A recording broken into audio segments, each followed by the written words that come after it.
Nossa convidada da vez tem quase 30 anos de experiência no setor livreiro e editorial. Renata Costa já foi secretária executiva do Plano Nacional do Livro e Leitura do Brasil, PNLL, entre 2017 e 2019. Já coordenou o Sistema Estadual de Bibliotecas do Rio de Janeiro. Foi curadora de projetos literários do SESI, avaliadora da Festa Literária das Periferias e também coordenou o Conecta Bibliotecas, da ONG Recode. No seu currículo, Renata ainda soma a gestão do projeto Palavra Lida, a sua candidatura a deputada federal pelo Cidadania e o novo livro que lança pela Oficina Raquel. Nesse bate-papo, Renata fala sobre sua história, que começou como livreira, até chegar à secretaria do PNLL, e sobre a campanha que lutou pela sua permanência no cargo em 2019. Ela dá ainda um panorama sobre a situação das bibliotecas públicas e comunitárias no Brasil, e discorre sobre a importância de políticas públicas ao fomento da leitura, sobre a Lei Cortês e sobre a sua candidatura a deputada federal. Antes de começar a conversa, vale lembrar que todas as referências citadas pelos convidados e equipe do Publish News ficam sempre reunidas na descrição do episódio, assim como no texto publicado no site, todas as segundas-feiras. Esse podcast é um oferecimento da MVB Brasil, empresa que traz soluções em tecnologia para o mercado do livro. Além da MetaBooks, reconhecida plataforma de metadados, a MVB oferece para o mercado brasileiro o único serviço de EDI exclusivo para o negócio do livro. Com a PubNet, o seu processo de pedidos ganha mais eficiência. E já ouviu falar em POD? Impressão sob demanda? Nossos parceiros na Unlivro são referência dessa tecnologia no Brasil, que permite vender primeiro e imprimir depois, reduzindo custos com estoque, armazenamento e distribuição. Com o POD da Unlivro, você disponibiliza 100% do seu catálogo sem perder nenhuma venda. Esse é o episódio número 229 do podcast do Publish News, do dia 8 de agosto de 2022. Gravado no dia 4. Eu sou o Fábio Errara e esse episódio conta com a participação de Karina Lourenço e Thalita Facchini e a edição de Fábio Errara. E não se esqueça de assinar a nossa newsletter, nos seguir nas redes sociais, Instagram, LinkedIn, YouTube, Facebook e Twitter. Todos os dias, novos conteúdos para você. E agora, Renata Costa. Bom, Renata, obrigada por estar participando aqui do nosso podcast. É um prazer também ter você aqui para contar um pouco mais sobre essa sua militância a favor do livro, da leitura, das bibliotecas, enfim, tudo isso que envolve esse nosso mercado. E eu nem sei se eu começo pedindo para você uma linha do tempo ou como começar a primeira pergunta, porque você já tem, acho que, quase 30 anos nesse caminho envolvido com os livros, né? Muito tempo, né? E foi já ex-diretora, secretária executiva do Plano Nacional do Livro e Leitura. Eu queria que você me contasse como que você entrou nessa jornada no caminho dos livros. Eu iniciei a jornada no caminho dos livros como livreira, né? Trabalhei na Livraria da Travessa durante alguns anos, assim, foi muito importante para mim. Por conta desse trabalho, eu iniciei uma outra jornada com o mercado editorial, porque ali na Travessa eu administrava algumas editoras, algumas não, bastante, né? Muitas editoras, mas 60, 70, se não me falha a memória, e aquilo foi assim muito importante para mim. Dali eu migrei para o mercado editorial, trabalhei também com produção, né, de livros, e por conta dessa experiência, né, eu comecei a trabalhar, fui convidada para o Poder Público para coordenar o Sistema Estadual de Bibliotecas, aqui no estado do Rio de Janeiro, vinculado à Secretaria de Cultura do Estado, na época, e foi assim muito importante, porque o Sistema Estadual de Bibliotecas do Rio de Janeiro, ele é vinculado ao Sistema Nacional de Bibliotecas e há um sistema de bibliotecas em todos os estados do país. Isso é importante porque facilita e a gente tem uma troca de experiências e de fazeres dos outros estados, que faz com que as articulações políticas para a pauta do livro da leitura sejam mais consistentes, né? O Sistema Nacional de Bibliotecas, ele ficava dentro do extinto Ministério da Cultura, né? Agora uma secretaria, dentro do Departamento de Livro, Leitura e Bibliotecas. Por conta desse trabalho, Thalita, eu, eu fazia essa caminhada no interior do Rio de Janeiro, trabalhando com bibliotecas públicas e comunitárias. Aqui no Rio, a gente tinha essa característica de termos mais bibliotecas comunitárias do que públicas municipais. Então, a gente absorveu as bibliotecas comunitárias dentro do nosso sistema. Para você ter uma ideia, na época, o nosso mapa ele tinha mais ou menos 150 bibliotecas públicas e quase 300 comunitárias. Então, era assim, era o dobro de espaços de leitura em locais periféricos ou rurais. E isso possibilitou a gente entrar nesses territórios, trabalhar com esse tipo de fomento à leitura, são duas práticas completamente diferentes. Nesse paralelo, o Plano Nacional do Livro e Leitura já estava acontecendo há alguns anos, né, sob a batuta do mestre José Castilho, né, que era então secretário do PNLL, mais quase 300 cidades ouvidas, né, para aquele grande plano acontecer. E aqui no Rio a gente começou a trabalhar com o plano estadual do livro e leitura, né, no paralelo ao plano nacional, trazendo para a lógica local aqui, né, do nosso estado, que é um estado pequeno, mas muito diverso, o plano estadual do livro e leitura. Por conta de todo esse trabalho, né, tanto de fomento à leitura, em parceria com o mercado editorial, especialmente com a Libre, com as pequenas editoras e médias e as bibliotecas comunitárias, mais as políticas de livre leitura no Estado, quando o Plano Nacional, Castilho e, na época, o nosso diretor Volney Canônica entrega o Plano Nacional pronto em 2016 para a então senadora Fátima Bezerra, né, que hoje é governadora do Rio Grande do Norte, ele é transformado num projeto de lei e começa a tramitar. Nesse momento, eu sou convidada para assumir esse lugar, né, assumir o lugar do Castilho, né, porém, trabalhei com ele, né, em parceria. O tempo que eu fiquei lá no Plano Nacional do Livro e Leitura era um momento muito difícil, a gente estava ali entrando no governo do Michel Temer, depois do impeachment da presidenta Dilma, então era um momento muito complicado, mas nós tínhamos muita pressa, né? Então eu e o Castilho a gente tinha esse entendimento que a gente precisava correr para que aquele projeto de lei fosse sancionado o mais rápido possível, porque 2018 estava logo ali e a gente não sabia o que ia acontecer com o nosso país, né? Então a gente precisava garantir a lei antes de 2018. E assim eu fui convidada então para ser secretária, muita articulação, muito voltada para o legislativo e não para o executivo, porque o plano já estava pronto, a lei é que precisava acontecer, então o meu olhar era completamente voltado para o legislativo, negociando com deputados e senadores, e rodando o país, fomentando políticas locais, planos estaduais e municipais de livre leitura em todo o país. Isso foi uma grande escola que me levou a esse lugar de hoje referência por conta dessa caminhada pelo país em prol das políticas de livre leitura, sabe? E foi um trabalho, acredito que, sei lá, árduo, né, cansativo de conseguir colocar a Lei Castilho em jogo, né? Porque acredito que você tem que realmente correr, porque senão você perde a onda e tem que começar do zero, né? Exatamente. Muito difícil e era uma solidão, na verdade, porque a gente, naquele momento ali, já não tinham sido desconfigurados os conselhos, a coordenação executiva, o conselho diretivo.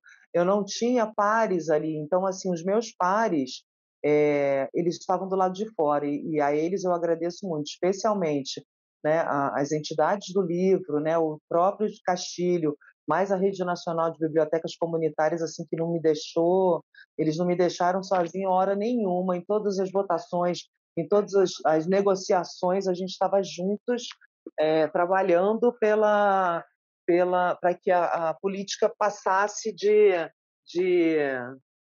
vamos dizer assim, de instância, né, ali dentro daquelas comissões no Congresso Nacional. Aí, só passando, né, continuando meio que essa linha do tempo, bagunçada, de um modo geral. De 2017 a 2019, você foi a diretora, secretária executiva do PNLL.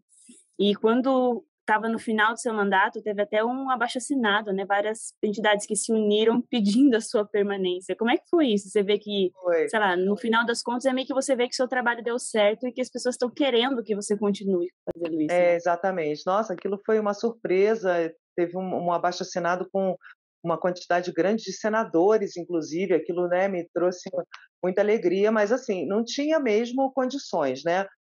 Inclusive, esse momento que eu fico até 2019 era um momento que o Bolsonaro já era presidente e o plano, a Lei Castilho tinha sido sancionada em junho. Naquele momento ali, julho até outubro, a gente tentou muito fazer com que houvesse um decreto que regulamentasse essa lei, precisava de um decreto interministerial. Foram muitas rodadas de negociação, a gente tentou muito, eu tentei muito em reuniões com os 2 ministérios, para que antes que o governo virasse, eles conseguissem esse decreto. E isso não foi possível, eles não tiveram interesse nisso lá nessa reta final. Então, quando vira outubro e vira o governo, eu volto para o legislativo para tentar recompor, com a ajuda das pessoas do Castilho, das comunitárias, de todo mundo que estava ali ao meu redor naquele momento, para tentar recompor a frente parlamentar do livre-leitura, que se estabeleceu como uma frente mista, né, hoje são mais de 200 parlamentares entre deputados e senadores, porque a nossa única alternativa naquele momento era constituir uma frente que fizesse pressão, né, em cima do governo novo, né, que estava ali se estabelecendo, porque senão tudo poderia ir por água abaixo, né? Então eu quase fui assim uma pessoa que eu ia para Brasília, negociava no Congresso, enquanto ninguém estava ali prestando muita atenção naquilo. Era quase um momento assim que eu vou dizer de subversão do livro, sabe? De um momento revolucionário ali, eu e essas pessoas que estavam ao meu redor.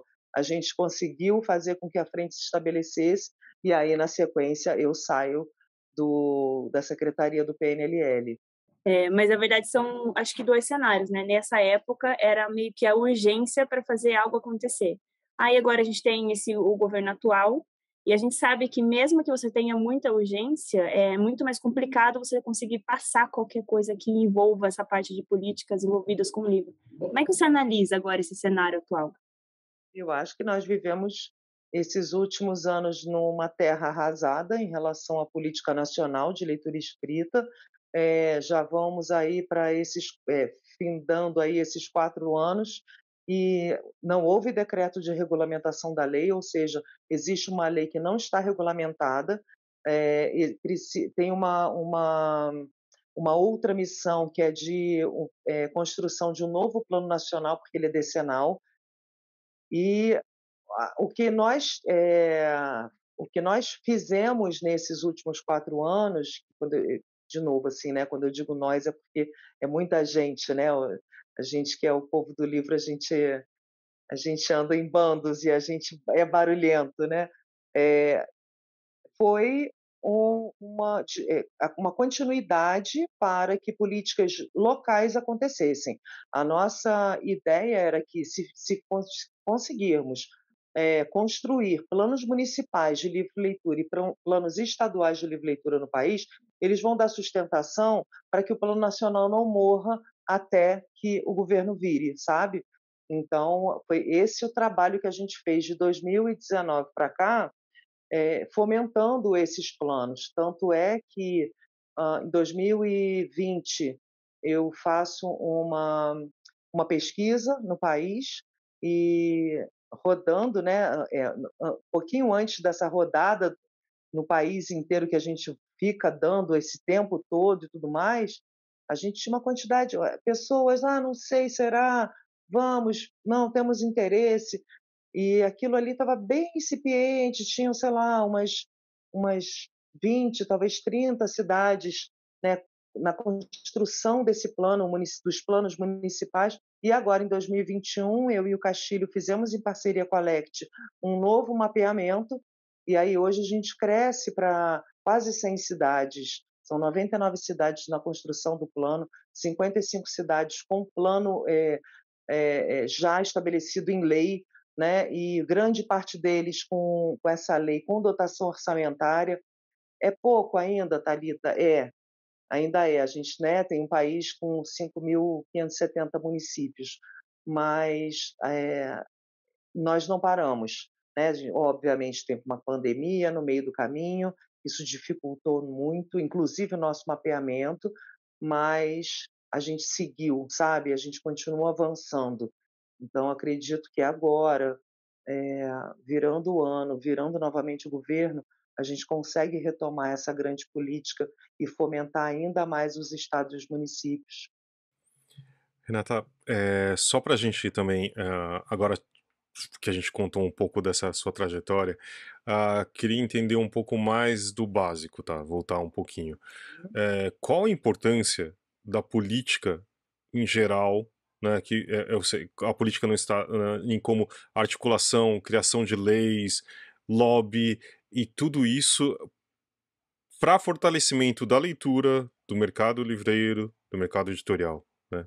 Conta um pouquinho disso pra gente.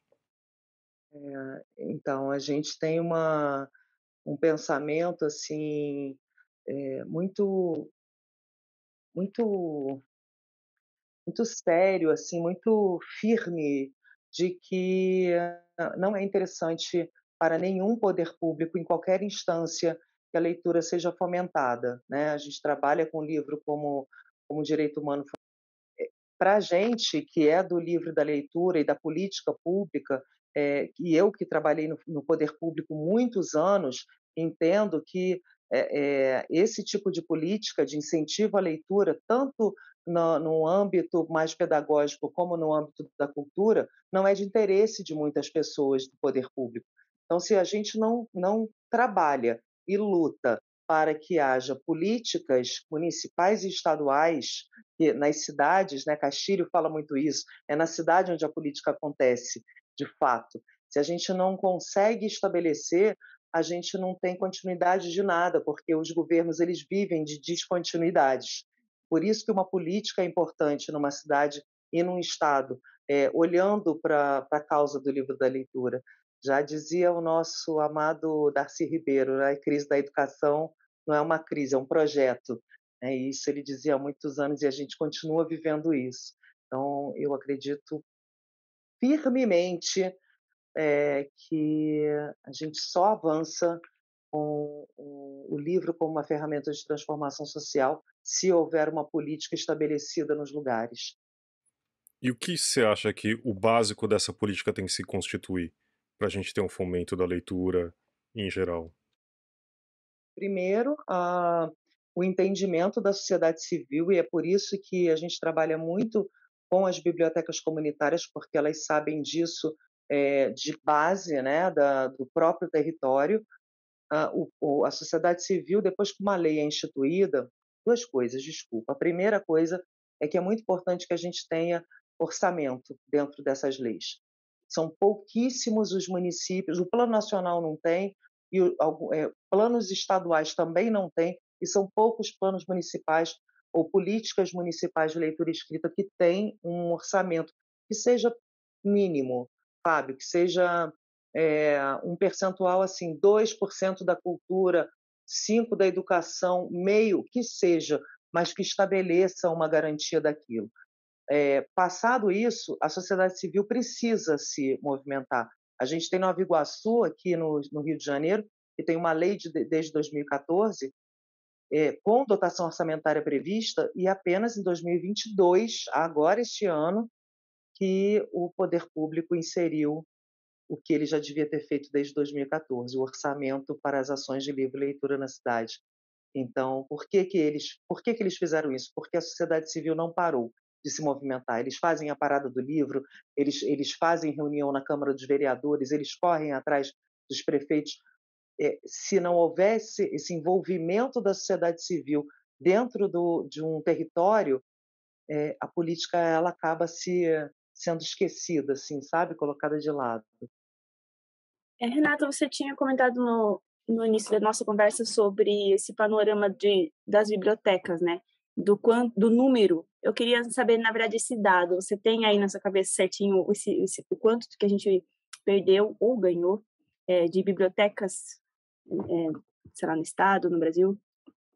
Então, a gente teve agora, né, essa notícia de que no Brasil a gente perdeu aí quase 800 bibliotecas É públicas. muito, A né? gente teve até, inclusive, uma resposta, né, do Sistema Nacional de Bibliotecas Públicas, falando da falta de comunicação com os estados, ou que os estados não enviam os dados das suas bibliotecas, e que talvez por isso e tudo mais. E eles estavam falando exclusivamente das bibliotecas públicas, porque o Sistema Nacional não trabalha com as comunitárias. Isso é muito grave, isso é sintomático, isso não é de interesse do poder público, do governo federal. É, uma, uma, um país, né, onde haja leitores é perigoso para determinados segmentos dos poderes públicos em qualquer instância. Então, isso é uma é um é um dado que a gente precisa ficar muito de olho. Aqui no Rio de Janeiro, no município do Rio, até recentemente eu estava aqui na coordenação das bibliotecas do município, da capital. Nós não perdemos não, temos até poucas bibliotecas fechadas, mas em função de obra, porque elas estão sofrendo reformulação estrutural e tudo mais, nós não perdemos. Mas, segundo o próprio Sistema Nacional de Bibliotecas Públicas, parece que Minas Gerais e São Paulo tiveram esses números reduzidos no último informe, né, para o Sistema Nacional.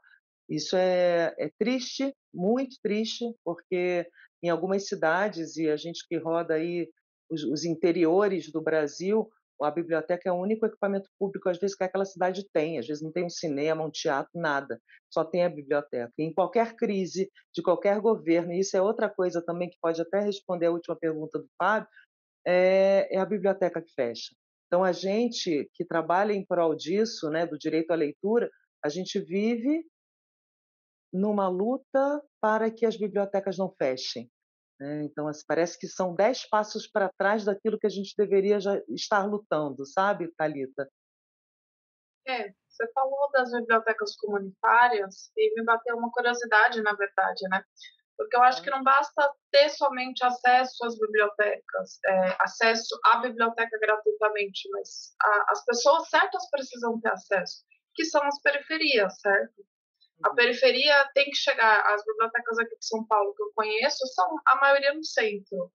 Eu não conheço nenhuma biblioteca na periferia. Quero saber se tem projetos voltados para isso, para levar acesso para a galera, porque acho que ninguém pensa que uma galera que não tem recurso para comprar um livro, que mora na periferia, ela também não tem dinheiro para comprar a passagem para ir para o centro, porque é um custo. Então, eu acho que isso tudo, assim, é trazer mais bibliotecas, mas também dar acesso a quem mora na periferia, os extremos, né, da cidade, ao livro. Queria saber se tem projetos voltados para isso, algo que me interessa bastante, porque eu, particularmente, eu nunca vi, e eu cresci na periferia, então eu também nunca tive acesso a bibliotecas na minha região. Não, maravilha, Karina, é isso mesmo, as bibliotecas comunitárias, elas existem aonde o poder público não chega, né? Não só nas grandes cidades, né, como aqui o Rio, São Paulo, que as bibliotecas de fato ficam mais localizadas nas regiões centrais da cidade, a periferia não chega lá. Nas cidades do interior, as bibliotecas que ficam nas áreas rurais, aquelas pessoas não chegam no centro daquela cidadezinha do interior. Então, a importância de, de, de um fomento e de um apoio, na verdade, às bibliotecas comunitárias para a gente que entende a importância disso é fundamental. Hoje a gente tem a Rede Nacional de Bibliotecas Comunitárias no país, e abarca e abraça alguns coletivos em alguns estados do país. Se não me falha a memória, apenas o Centro-Oeste ainda não tem uma biblioteca comunitária nessa grande rede nacional.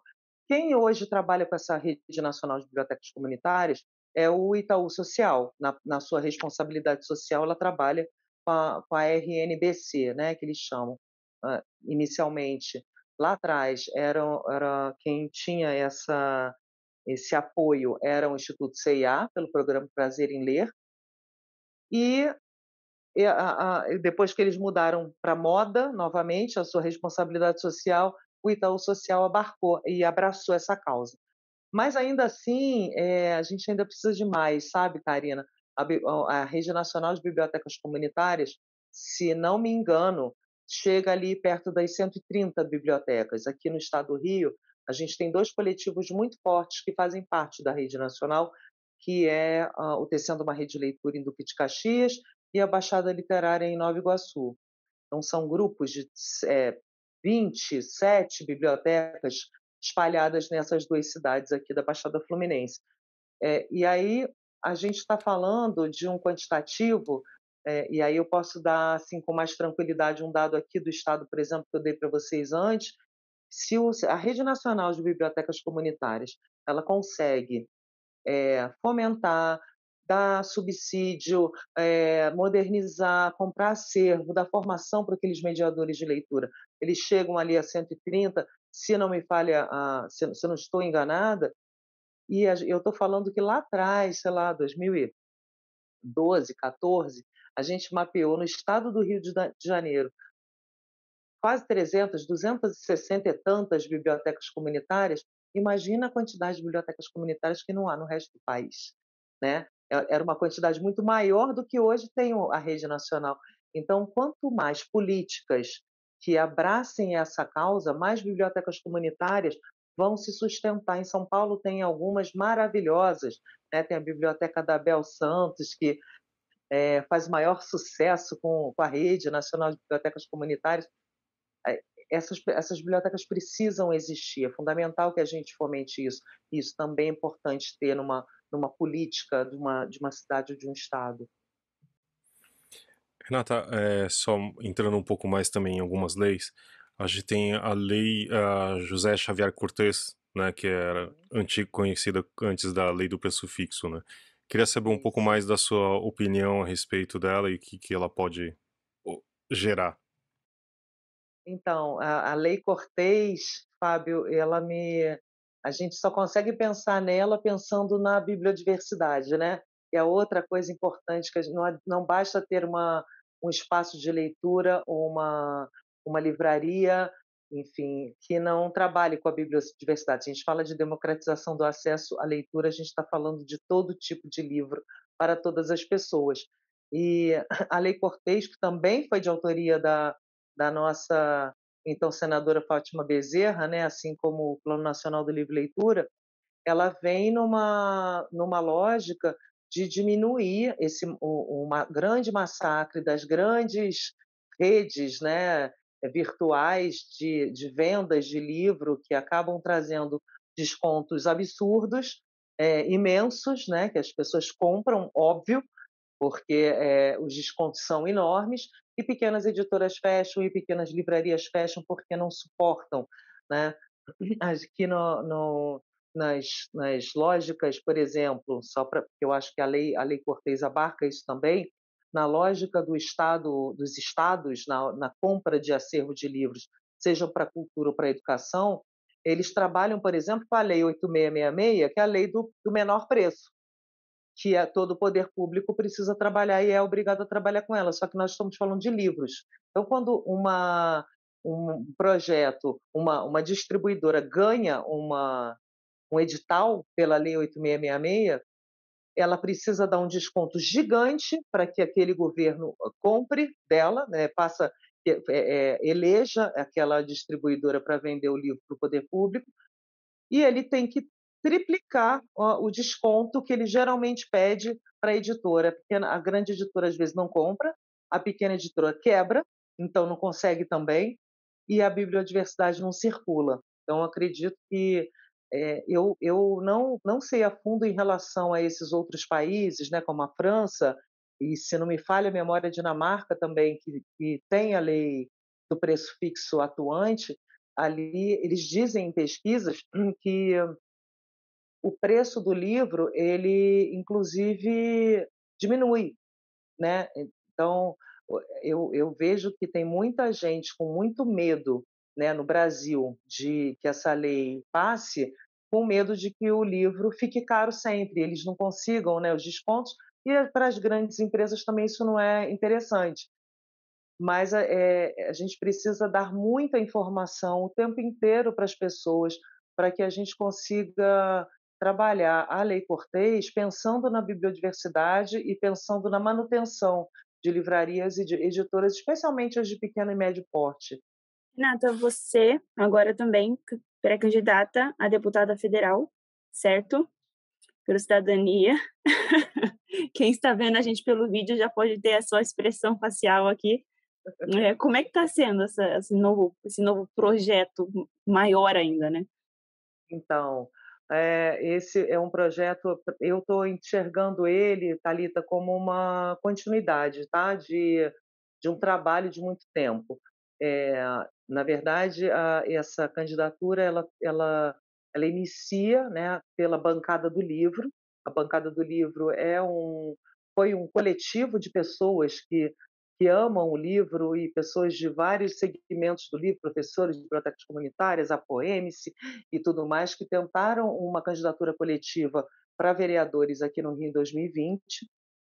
Foi muito bonito essa campanha, foi linda a campanha, e eu achei, caramba, uma bancada do livro. Gente, é lindo isso, porque isso vai no contraponto da, sei lá, de todas as outras bancadas que a gente vê invadindo os espaços legislativos, né? Uma bancada da bala, do boi e tantas outras por aí. E falei, caramba, que maravilhoso. E fui entender, né? Conhecer essa turma. Em 2020 ainda, até fiz algumas reuniões com eles, porque eles queriam também trabalhar com essas políticas dentro da Câmara dos Vereadores. E o ano passado,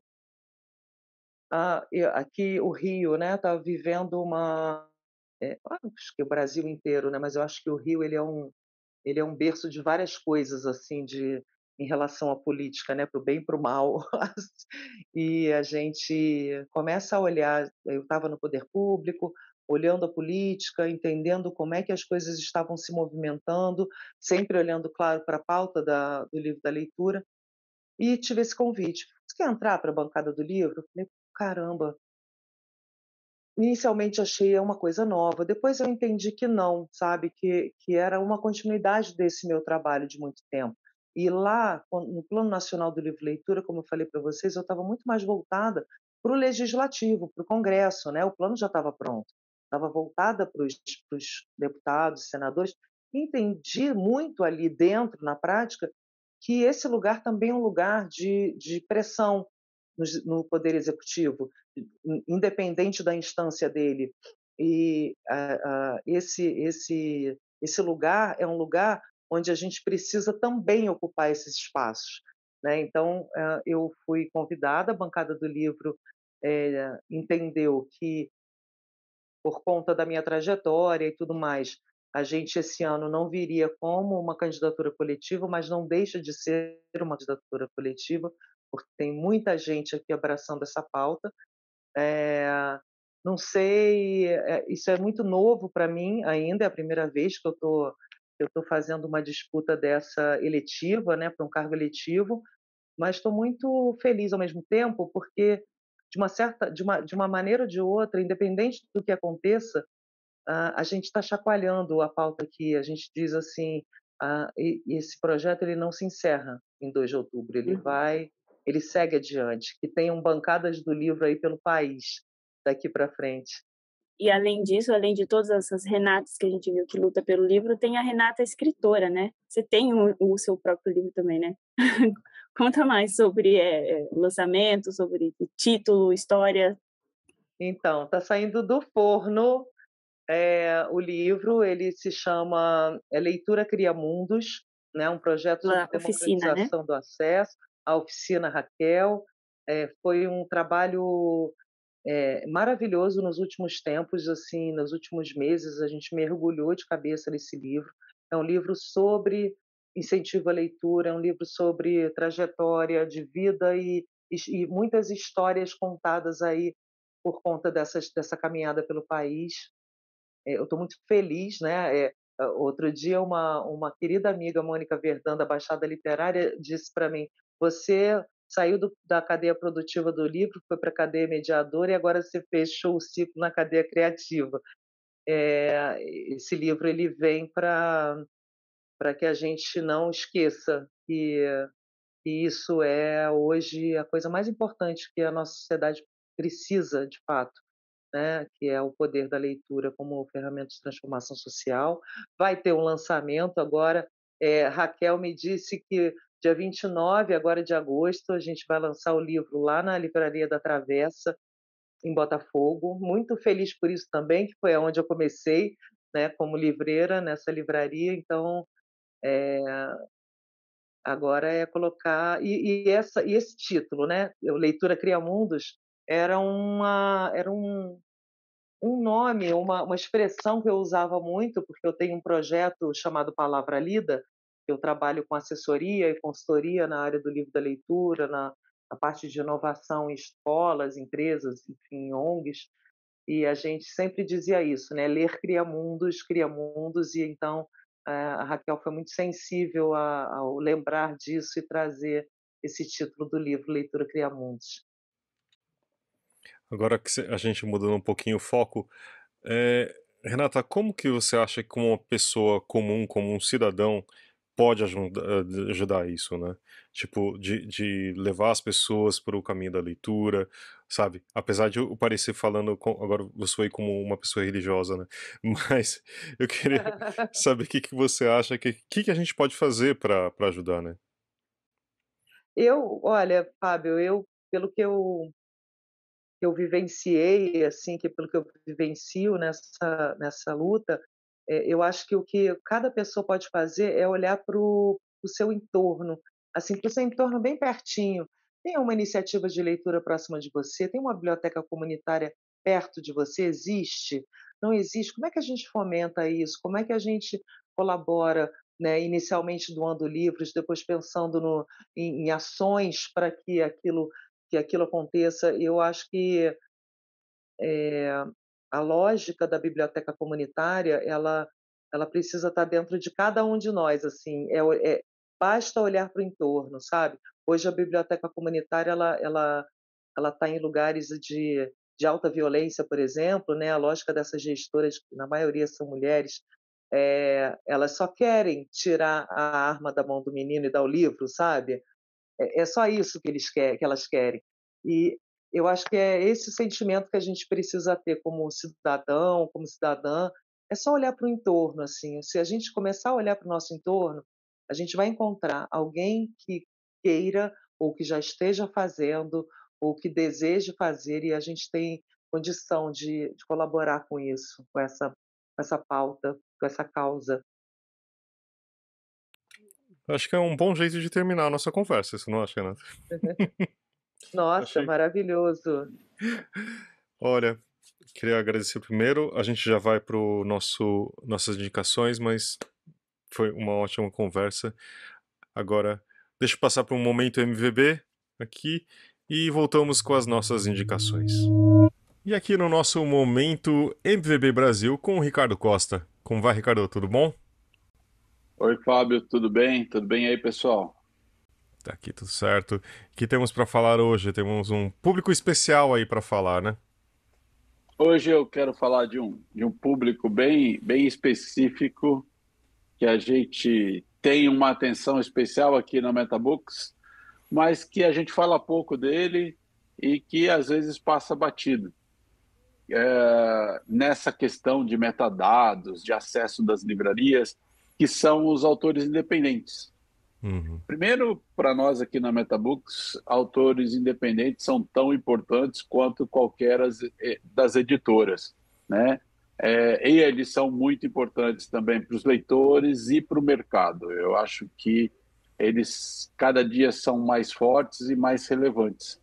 E a gente reconhece isso aqui na MetaBooks e valoriza isso muito, né? Uhum. Então a gente tem uma atenção especial com eles, a gente tem um pacote especial para os autores independentes. damos o mesmo treinamento, o mesmo suporte que a gente dá para uma editora de 500, 1000 títulos, a gente dá para um autor independente que tem 1, 2 títulos apenas, né?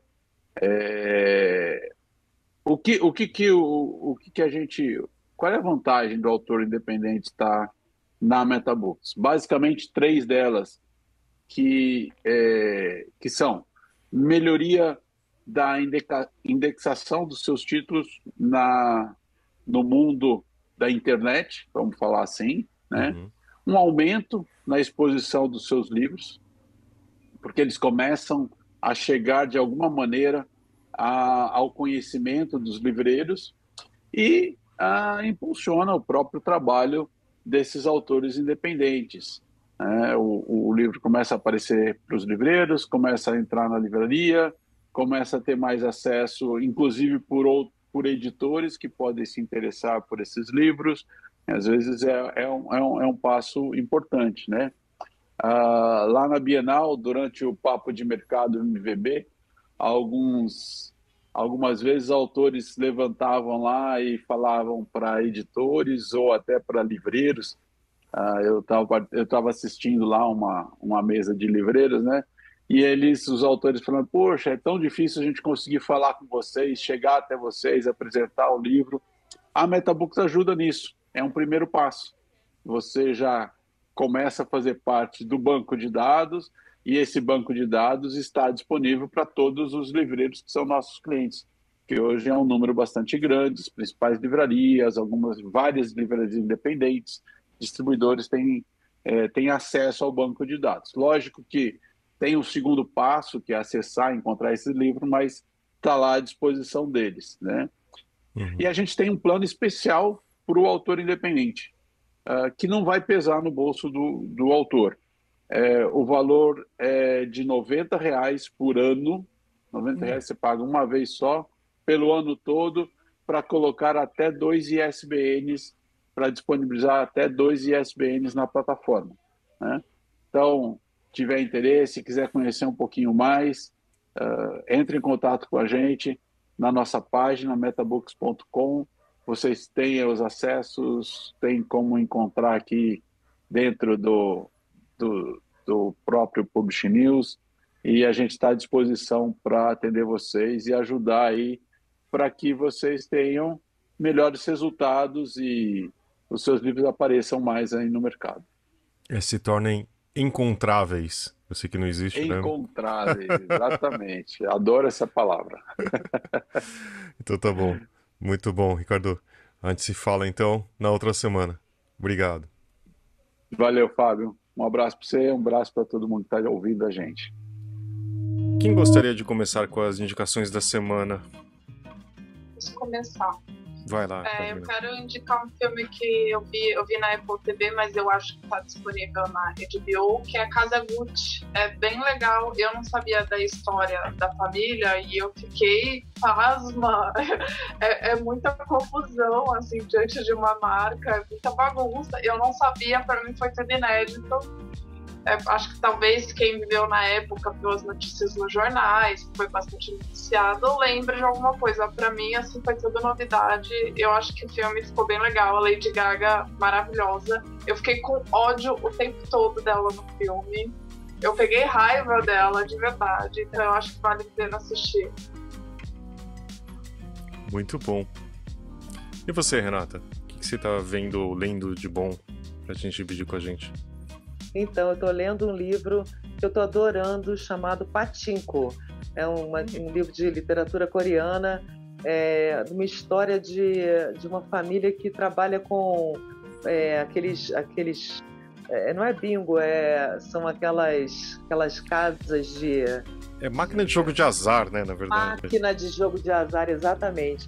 E é maravilhoso porque é uma saga. Então começa, sabe, aquelas sagas enormes, começa com a bisavó e vai terminar lá no bisneto, de uma lógica de guerra. Então tem contexto histórico, tem sofrimento, tem separação, né, de Coreia do Norte, Coreia do Sul.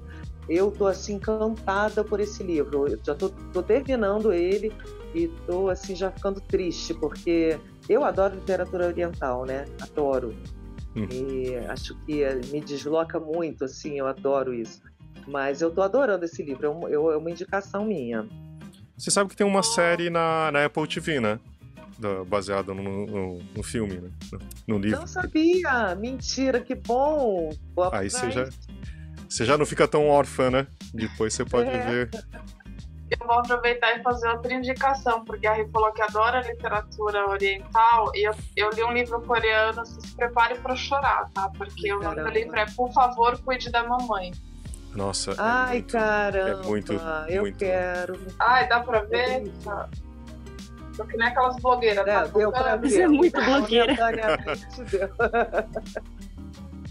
Ele é fantástico. Por favor, cuide da mamãe. A edição é da Intrínseca. Fica a dica, assim. É chorar litros. Vou atrás dele. Obrigada, Flor. E você, Thalita?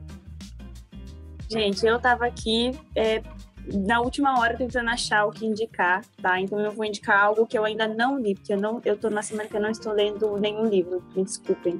E as séries que eu já tinha visto, você não tô com vontade de indicar também. Então, vou fazer meio que uma propaganda aqui, obviamente não paga os nossos leitores, mas é sobre o financiamento coletivo da Dublinense no Catarse, que me deixou muito curiosa. Eles estão fazendo um lançamento de um livro misterioso que tem lá, e aí eu entrei totalmente nessa imersão de querer saber qual que é esse livro. Aí a cada vez que as pessoas iam comprando e ajudando no financiamento coletivo, eles iam soltando informações. Agora todo mundo já sabe qual que é o nome do livro, a autora e tal, só falta a gente saber a capa. Enfim, só quero que esse livro seja lançado logo, porque estou na vontade de ler. Então fica aí essa indicação mistério. Maravilha. Muito bom. Eu queria indicar um filme que minha esposa que me indicou, que é eu não conhecia, é um filme do Joaquin Phoenix, que chama Sempre em Frente. Em inglês chama Come On, Come On. Pra mim, pegou completamente desprevenido, que é a história do Joaquin Phoenix, que ele é um cara solitário e tal. O filme é lindíssimo, ele é em preto e branco, pode ter um estranhamento, mas ele é bonito, sabe? É um absurdo. Daquela produtora A24, que tem vários filmes super conhecidos e tal. E aí ele acaba tendo que cuidar de um sobrinho dele, né? Então, assim, é muito bonito o relacionamento dele com esse sobrinho, né? Que, tipo, de alguém que não tem infância na vida dele, mas e ele trabalha com, eu não entendi muito bem, mas é tipo um cara meio de podcast, meio de rádio, assim, sabe? Então tem a ver aqui com a gente, que a gente faz aqui, mas assim, vale muito a pena essa coisa, é muito sensível. O Joaquin Phoenix é um ator, pelo amor de Deus, e o menino também, que ele é muito legal, assim, eu acho que tá na Prime Video. Vale a pena ver, é muito, muito bonito. Faz tempo que eu não... vi esse filme, Fábio, é lindo. Não é que eu fico emocionado, você fala assim, tipo... E ainda mais pra mim teve uma coisa assim, né? Acho que quando você vira pai, geralmente você é meio moleque, né? Tipo, muda um pouco quando você é pai. A mulher geralmente tem a questão da gestação e ela sempre é obrigada a ser mais adulta, né? Tipo, desde sempre tem que se cuidar, tem que cuidar dos outros, etc, né? Então, pra mim, é um pouco disso também, tipo, de repente você tem que cuidar de alguém, né? E aí muda um pouco a chave da sua cabeça. E pra mim tem um pouco desse olhar também. Então, como eu sou pai e tal, e às vezes eu me vejo e falo assim, tipo, eu tenho que cuidar desse ser humaninho aqui também, né?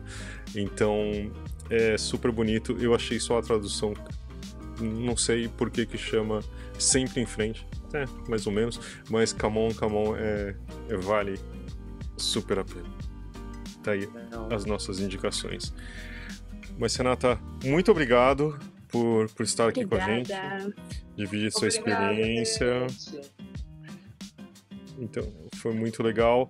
Toda sorte aí. A gente em São Paulo não pode votar, né? Então você mais toda sorte que você consiga aí levar a leitura e o livro até Brasília e manter esse trabalho. Muito obrigada. Vamos embora. Seguimos na luta. Obrigada, gente. Adorei. Então tá bom, gente. Até mais. Tchau. Até mais. Beijo, Tchau. gente.